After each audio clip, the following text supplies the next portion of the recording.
یا رسول اللہ تیرے عشق کی بدولت مجھے زندگی ملی ہے، تیرے عشق کی بدولت مجھے زندگی ملی ہے، میری بات بن گئی ہے تیری بات کرتے کرتے۔ کیا بات ہے، سبحان اللہ۔ یا رسول اللہ میری بات بن گئی ہے تیری بات کرتے کرتے۔ اور ہر سنی مسلمان کا مقصد کیا ہونا چاہیے؟ یہاں حاضر جتنے ہیں وہ سب یہ سن کر کے جائیں، ہے جو زندگانی باقی یہ ارادہ کر لیا ہے، جو زندگانی باقی یہ ارادہ کر لیا ہے۔ یا رسول اللہ تیرے منکروں سے آقا میں مروں گا لڑتے لڑتے۔ کیا بات ہے، زندہ باد زندہ باد۔ تیرے منکروں سے آقا میں مروں گا لڑتے لڑتے۔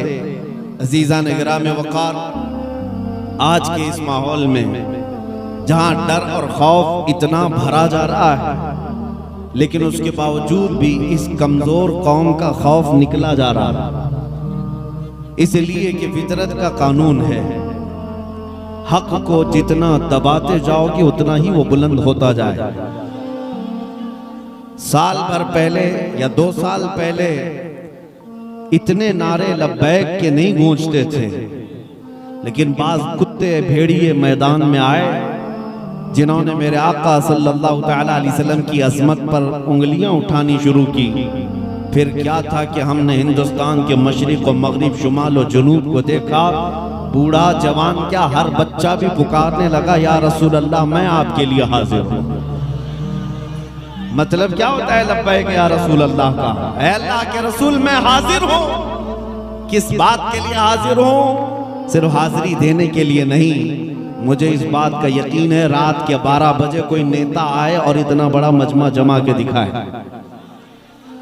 ہو سکتا ہے 100 روپیہ 200 روپیہ 500 روپیہ میں تم جمع کر لو گے الیکشن کے ماحول میں، لیکن یہ جو سنیوں کا مجمع ہے یہ نوٹوں کے لیے نہیں آیا ہے، اپنی گردن مصطفیٰ کے قدموں میں نچھاور کرنے آیا ہے۔ ہر ایک کا یہ جذبہ ہوتا ہے۔ میرے عزیزوں، میں آج ہی آ رہا تھا، اس سے قبل بھی اسی ضلع کے کسی علاقے میں میرا اجلاس ہوا تھا، ڈپارٹمنٹ کے لوگ کافی پریشان رہے، ہمارے رشتہ دار ہیں پورے ہندوستان بھر میں۔ وجی میاں صاحب بھی فرما رہے تھے، باضابطہ طریقے سے کچھ لوگوں نے ہماری امیج ایسی کریٹ کی ہے۔ میں آج آپ کے اس علاقے میں آ رہا تھا تو کچھ لوگوں نے مجھ سے یہ کہا کہ آپ بار بار یہاں جانا تھوڑا سا کم کر لیجئے، یہاں پر ایک بہت الگ قسم کا راج ہے۔ ہم نے اپنے دل میں ہی عرض کیا اور بلکہ ان سے یہی کہا، زیادہ سے زیادہ کس بات سے ڈراؤ گے ہمیں؟ بلڈوزر سے؟ زندہ باد زندہ باد۔ اس سے زیادہ کیا ہے تمہارے پاس؟ لیکن اللہ کی قسم جو حقیقی مسلمان ہے وہ بلڈوزر کے دانتوں سے نہیں ڈرتا، جسے یہ یقین ہے کہ میرے پاس بازوئے حیدر کرار ہے، جس نے مرہم کو پچھاڑا ہے، جس کی طاقت کی بولتی پوری دنیا میں بولی جاتی ہے۔ بہرحال مسلمانوں کو خوف زدہ ہو کر جینے کی ضرورت نہیں۔ بریلی کے امام نے 100 سال پہلے ہمیں پکار کر کہا تھا، خوف نہ رکھ رضا ذرا تو ہے عبد مصطفیٰ، خوف نہ رکھ رضا ذرا تو ہے عبد مصطفیٰ، تیرے لیے امان ہے، تیرے لیے امان ہے۔ میں آج آپ کے سامنے چند باتیں عرض کروں گا۔ اے نوجوان، تمہارے پاس کچھ دولتیں ہیں جس پر تم کو خود احساس نہیں ہے، بلکہ ایک عظیم دولت جو تمہارے سینوں میں آج بھی ہے، جس سے پوری دنیا خوف زدہ بھی ہے، تھرائی ہوئی بھی۔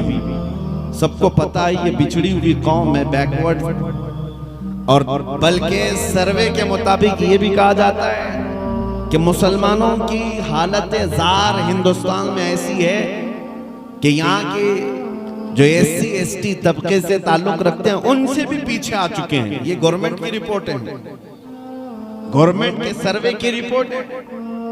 ہم یہ ساری رپورٹس کو دیکھتے ہیں کہ مسلمانوں کی حالت اتنی خراب تم ہی پیش کرتے ہو، پھر ہم ان سے ہی پوچھتے ہیں جب ان مسلمانوں کی حالت اتنی خراب ہے ہندوستان میں تو 24 گھنٹے میڈیا میں ہم پر ہی ڈسکس کیوں کرتے ہو؟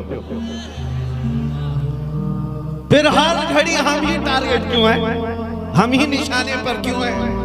ارے میاں حالت تو یہ ہے کہ ہمارے نام پر تو تم الیکشن بھی جیتتے ہو، اگر ہمارا نام نہیں لوگے تو ماحول گرم بھی نہیں ہوگا۔ ویسے آپ نے کبھی محسوس کیا اس ملک میں اور بھی لوگ ہیں، سکھ بھی ہیں، عیسائی بھی ہیں، جین بھی ہیں، پارسی بھی ہیں، لیکن الیکشن کا مدعا تو صرف مسلمان ہے۔ اس کی وجہ کیا ہے؟ میرے عزیزوں، میں آپ کو لے جانا چاہتا ہوں، میں سیاست پہ نہیں آ رہا، آپ کو اپنی ویلیو اور احساس دلانا چاہتا ہوں۔ دنیا بھونکتی ہے، بھونکنے دو کہ ہم میں 1000 ٹکڑے ہو گئے، ہم میں سے فرقے ہو گئے، ہم میں جماعتیں ہو گئی، ہمارا اتحاد پارا پارا ہو گیا، سب اپنی جگہ پر، لیکن دنیا آج بھی بھونک بھونک کر کے ہمیں بتاتی ہے کہ آج بھی طاقتور تم ہی ہو۔ کیا بات ہے، حق ہے۔